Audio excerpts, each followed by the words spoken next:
Build your dreams, live rich, and leave rich. అందరూ చేసే ఒక పెద్ద పొరపాటుతో ఈరోజు మన చర్చ మొదలు పెడదాం.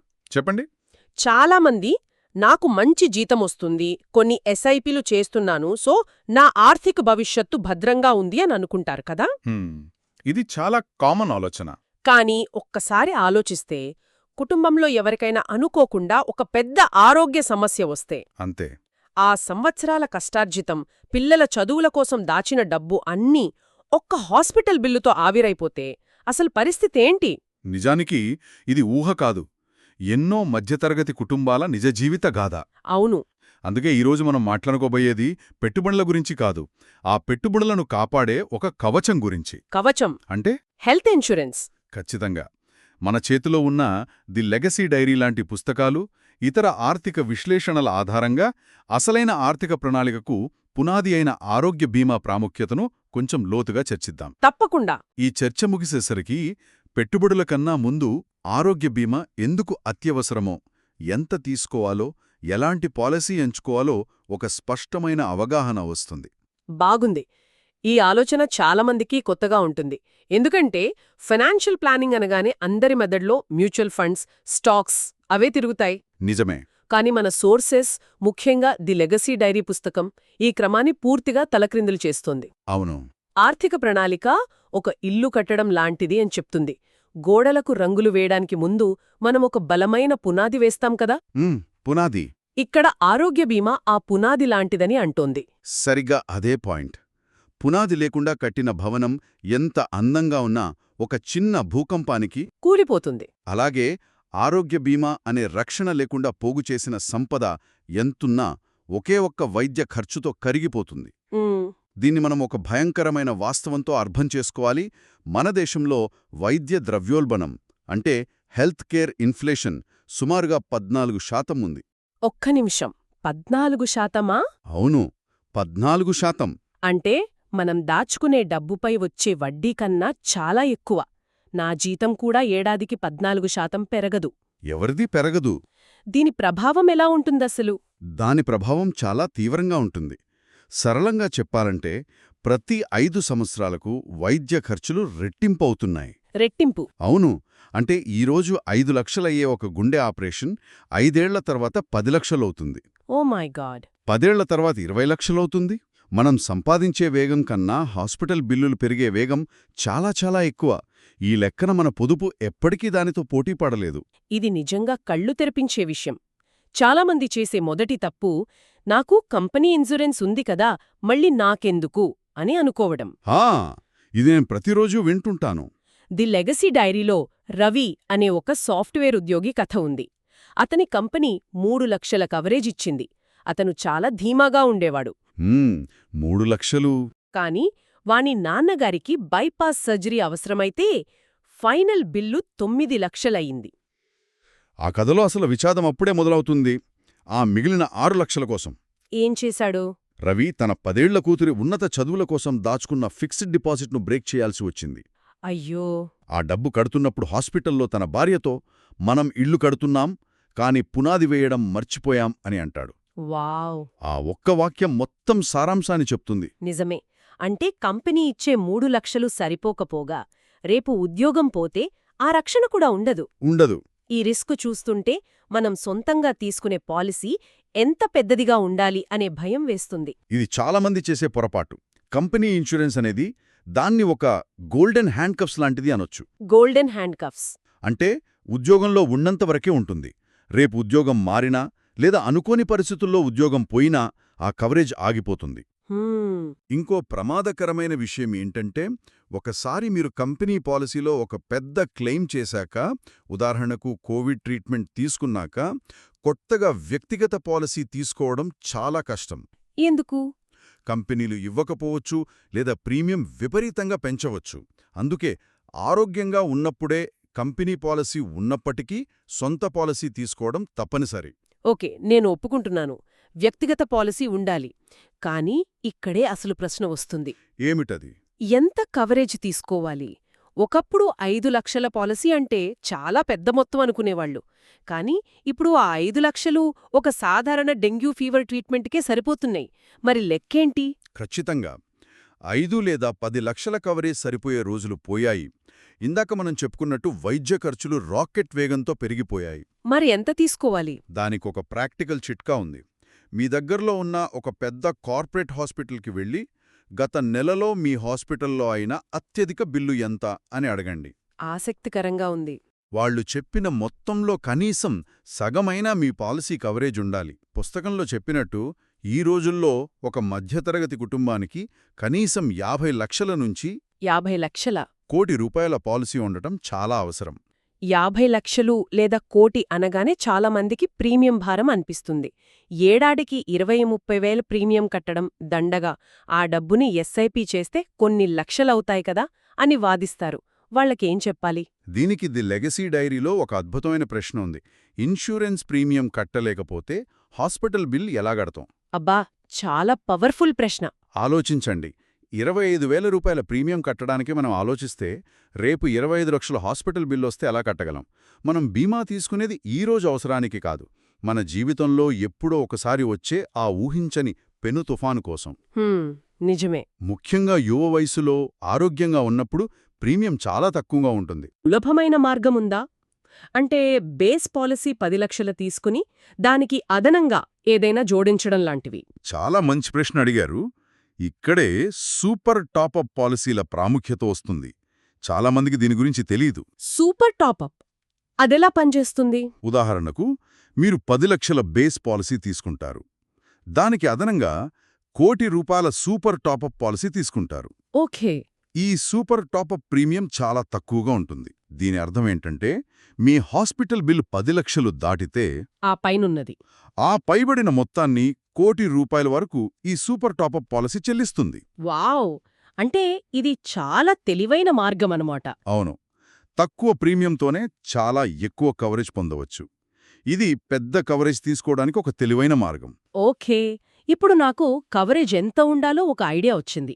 నేను ఆన్లైన్లో వెతికితే తక్కువ ప్రీమియం ఉన్న పాలసీలు చాలా ఆకర్షణీయంగా కనిపిస్తాయి. అవును, కనిపిస్తాయి. కేవలం కవరేజ్ మొత్తం ప్రీమియం చూసి పాలసీ కొనడం సరైనదేనా?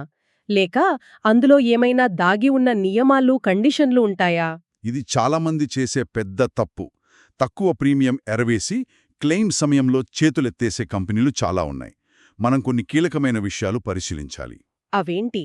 మొదటిది మరియు అత్యంత ముఖ్యమైనది room rent capping. Room rent capping? అవును. కొన్ని పాలసీలల్లో రోజుకింత, ఉదాహరణకు ₹5,000 అని రూమ్ రెంట్పై పరిమితి విధిస్తారు. సరే. మీరు పొరపాటున ₹6,000 అద్దె ఉన్న గది తీసుకుంటే వాళ్లు కేవలం ఆ ₹1,000 కోత విధించరు. మరి మొత్తం బిల్లులో డాక్టర్ ఫీజు, మందులు అన్నింటిలోనూ దామాషా ప్రకారం కోత విధిస్తారు. ఇది చాలా ప్రమాదకరం. కాబట్టి ఎల్లప్పుడూ నో రూమ్ రెంట్ క్యాపింగ్ ఉన్న పాలసీ తీసుకోవాలి. అంటే ఎలాంటి గది అయినా తీసుకునే స్వేచ్ఛ ఉండాలన్నమాట. ఇది తెలియక చాలామంది మోసపోతారు. ఇంకా ఏమైనా ఇలాంటి ట్రాప్స్ ఉన్నాయా? ఉన్నాయి. రెండవది వ్యాధి నిర్దిష్ట పరిమితులు, డిజీజ్ స్పెసిఫిక్ సబ్లిమిట్స్. అంటే కొన్ని జబ్బులకి మాత్రమే లిమిట్ ఉంటుందా? అవును. కొన్ని పాలసీలలో కంటి శుక్లాలు, కిడ్నీలో రాళ్లు, హెర్నియా వంటి కొన్ని సాధారణ సర్జరీలకు 25,000 లేదా 50,000 మాత్రమే ఇస్తామని పరిమితి ఉంటుంది. కానీ వాటికే ఇప్పుడు లక్షల్లో ఖర్చవుతోంది. అదే సమస్య. మిగతాది మన జేబు నుంచే పెట్టుకోవాలి. అలాగే ఐసీయూ ఛార్జీలపై కూడా పరిమితి ఉండకూడదు. ఈ విషయాలన్నీ చూసుకోకుండా కేవలం తక్కువ ప్రీమియం వైపు వెళితే క్లెయిమ్ సమయంలో మన పాలసీ ఉండి కూడా నిరుపయోగంగా మారుతుంది. అలాగే ఇంకొంతమంది ప్రభుత్వ పథకాలైన ఆరోగ్యశ్రీ లాంటివున్నాయి కదా, అవి చాలు అనుకుంటారు. దీని గురించి మన సోర్సెస్ ఏం చెప్తున్నాయి? ఆరోగ్యశ్రీ వంటి పథకాలు చాలా గొప్పవి. ఎందరో పేదలకు ప్రాణం పోస్తున్నాయి. అందులో సందేహం లేదు. కానీ వాటిపై పూర్తిగా ఆధారపడటం మధ్యతరగతి వారికి సరికాదు. ఎందుకంటే ఆ పథకాలు కొన్ని నిర్దిష్ట వ్యాధులకు, కొన్ని ఎంపిక చేసిన హాస్పిటల్స్లో మాత్రమే వర్తిస్తాయి. అంటే మనకు నచ్చిన హాస్పిటల్కి వెళ్లలేమన్నమాట. వెళ్లలేరు. మనకు నచ్చిన డాక్టర్తో ట్రీట్మెంట్ చేయించుకునే స్వేచ్ఛ ఉండదు. కొన్నిసార్లు ప్రభుత్వం హాస్పిటల్స్కి బిల్లులు చెల్లించడంలో ఆలస్యం చేస్తే వాళ్లు పథకం కింద ట్రీట్మెంట్ ఆపేస్తారు. అయ్యో. మన కుటుంబ సభ్యుల ప్రాణాలకు సంబంధించిన విషయంలో మనం అలాంటి రిస్క్ తీసుకోలేం. కాబట్టి ఆ పథకాలు ఉన్నా కూడా ఒక వ్యక్తిగత ఆరోగ్య బీమా పాలసీని అదనపు రక్షణగా కలిగి ఉండటం చాలా ముఖ్యం. ఇప్పుడు మనం ఒక 2 వాస్తవ జీవిత దృశ్యాలను చూద్దాం. ఒకరు జీతం తీసుకునే ఉద్యోగి, మరొకరు స్వయం ఉపాధి లేదా వ్యాపారం చేసే వ్యక్తి. తప్పకుండా. వాళ్ళ ఆలోచనా విధానం, వాళ్ళు చేసే తప్పులు, సరైన పద్ధతి ఎలా ఉంటుందో చర్చిద్దాం. సరే, మొదటగా జీతం తీసుకునే ఉద్యోగి. వాళ్ళ ఆలోచనా విధానం, నా కంపెనీ నా గురించి చూసుకుంటుంది, వాళ్ళు 5 లక్షల పాలసీ ఇచ్చారు, అదే చాలు. ఇదే ఒక సౌకర్యవంతమైన అబద్ధమన్మాట. ఖచ్చితంగా. ఫలితం అనుకోని పెద్ద జబ్బు వస్తే ఆ 5 లక్షలు మొదటి 2 రోజులకే అయిపోతాయి. మిగతా బిల్లు కోసం పర్సనల్ లోన్ తీసుకోవడమో లేదా పిల్లల చదువులు రిటైర్మెంట్ కోసం దాచిన డబ్బును వాడాల్సి రావడమో జరుగుతుంది. వాళ్ళ జీవితం ఆర్థికంగా 10 ఏళ్లు వెనక్కి వెళ్ళిపోతుంది. అంతే. మరి సరైన విధానమేంటి? సరైన విధానం కంపెనీ పాలసీని ఒక బోనస్గా మాత్రమే చూడాలి. దాన్ని పునాదిగా కాకుండా కేవలం ఒక అదనపు సౌకర్యంగా భావించాలి. కుటుంబం మొత్తానికి. అవును. భార్య, పిల్లలు, తల్లిదండ్రులతో సహా కనీసం 50 లక్షల ఫ్యామిలీ ఫ్లోటర్ పాలసీని సొంతంగా తీసుకోవాలి. దీనివల్ల రేపు ఉద్యోగం మారినా, రిటైర్ అయినా ఆ రక్షణ కవచం మనతోనే ఉంటుంది. మన పొదుపు, మన కలలు భద్రంగా ఉంటాయి. మరి వ్యాపారం చేసే వ్యక్తి సంగతేంటి? వాళ్లకి జీతంలా నెలనెలా రాదు? వాళ్ల ఆలోచనలు వేరేగా ఉంటాయి కదా? అవును. వాళ్ళ ఆలోచనా విధానం ఇంకా ప్రమాదకరం. నా దగ్గర డబ్బుంది, నా వ్యాపారమే నా ఇన్సూరెన్స్, అవసరమైతే వ్యాపారంలోంచి డబ్బు తీసుకుంటా అని అనుకుంటారు. ఇది చాలా పెద్ద తప్పులా అనిపిస్తోంది. చాలా పెద్ద తప్పు. వ్యాపారం కోసం ఉంచిన మూలధనాన్ని వ్యక్తిగత ఆరోగ్య సమస్యలకు వాడితే అది వ్యాపారంపై తీవ్ర ప్రభావం చూపుతుంది. ఒక పెద్ద ఆరోగ్య సమస్య వస్తే వ్యాపారం మొత్తం కుప్పకూలి అప్పుల పాలైన కుటుంబాలెన్నో ఉన్నాయి. అంటే వ్యక్తిగత ఫైనాన్స్, బిజినెస్ ఫైనాన్స్ రెండింటినీ వేరు చెయ్యాలంటారా? ఖచ్చితంగా. సరైన విధానం అదే. వ్యాపారం వేరు, వ్యక్తిగత ఆర్థిక భద్రత వేరు అని గుర్తించడం. వ్యాపారం నుంచే వచ్చే ఆదాయంతో కుటుంబానికి ఒక పెద్ద ఆరోగ్య బీమా పాలసీ తీసుకోవడం మొదటి ప్రాధాన్యతగా పెట్టుకోవాలి. దీనివల్ల వ్యక్తిగత సమస్యలు వ్యాపారం మీద పడవు. సంపదను కాపాడుకోవచ్చు, వ్యాపారాన్ని నిలబెట్టుకోవచ్చు. చాలా స్పష్టంగా వివరించారు. ఈ చర్చ అంతా విన్న తర్వాత ఒక వ్యక్తి ఆచరణలో పెట్టడానికి ఒక సరళమైన ఫ్రేమ్వర్క్ లేదా చెక్లిస్ట్ ఇవ్వాలంటే ఏం చెప్తారు? తప్పకుండా. అంటే ఈ కొన్ని పనులు చేస్తే చాలు, 90% మంది కన్నా ముందుంటారు అని చెప్పగలిగేవి ఏవి? తప్పకుండా. దీని మనం ఫైనాన్షియల్ ఫౌండేషన్ చెక్లిస్ట్ అనొచ్చు. కేవలం 5 సూత్రాలు. ఓకే. 1. రక్షణకే మొదటి ప్రాధాన్యత. ఎస్ఐపీలు లేదా ఇతర పెట్టుబడులు మొదలుపెట్టే ముందు కుటుంబం మొత్తానికి సరిపడా ఆరోగ్య బీమా తీసుకోండి. ఇది చర్చకు అనవసరం. ఇదే రూల్. 2. పెద్ద కవరేజ్ తీసుకోండి. 5-10 లక్షలతో సరిపెట్టుకోవద్దు. కనీసం 50 లక్షల నుండి ₹1 కోటి పాలసీని లక్ష్యంగా పెట్టుకోండి. సూపర్ టాపప్ ప్లాన్లను ఉపయోగించుకోండి. 3. నిబంధనలు సరిచూసుకోండి. రూమ్ రెంట్ క్యాపింగ్, వ్యాధి నిర్దిష్ట పరిమితులు లేని పాలసీని ఎంచుకోండి. ప్రీమియం ఒక్కటే ప్రమాణం కాదు. క్లెయిమ్ సెటిల్మెంట్ రేషియో 95% కన్నా ఎక్కువగా ఉన్న కంపెనీని ఎంచుకోండి. 4. ఆరోగ్యంగా ఉన్నప్పుడే కొనండి. ఇది అత్యంత కీలకం. జబ్బు వచ్చాక పాలసీ కొనలేరు, ఉన్న పాలసీ కవరేజ్ పెంచుకోలేరు. వాయిదా వేయకండి. ఇక చివరిది 5. కంపెనీ పాలసీపై ఆధారపడవద్దు. మీ వ్యక్తిగత పాలసీయే మీ శాశ్వత రక్షణ కవచం. అద్భుతం. ఈ 5 సూత్రాలు ఎవరైనా సులభంగా గుర్తుంచుకోవచ్చు. మరికొన్నిసార్లు పిల్లల్ని విదేశాల్లో చదివించాలని ప్లాన్ చేసేవాళ్లు ఉంటారు. వాళ్లకేమైనా ప్రత్యేక సూచనలున్నాయా? ఇది కూడా చాలా ముఖ్యం. మీ పిల్లల్ని భవిష్యత్తులో అమెరికా, యూకే వంటి దేశాలకు పంపే ఆలోచనుంటే అంతర్జాతీయ కవరేజ్, ఇంటర్నేషనల్ కవర్ ఉన్న పాలసీ తీసుకోవడం మంచిది. ఎందుకని?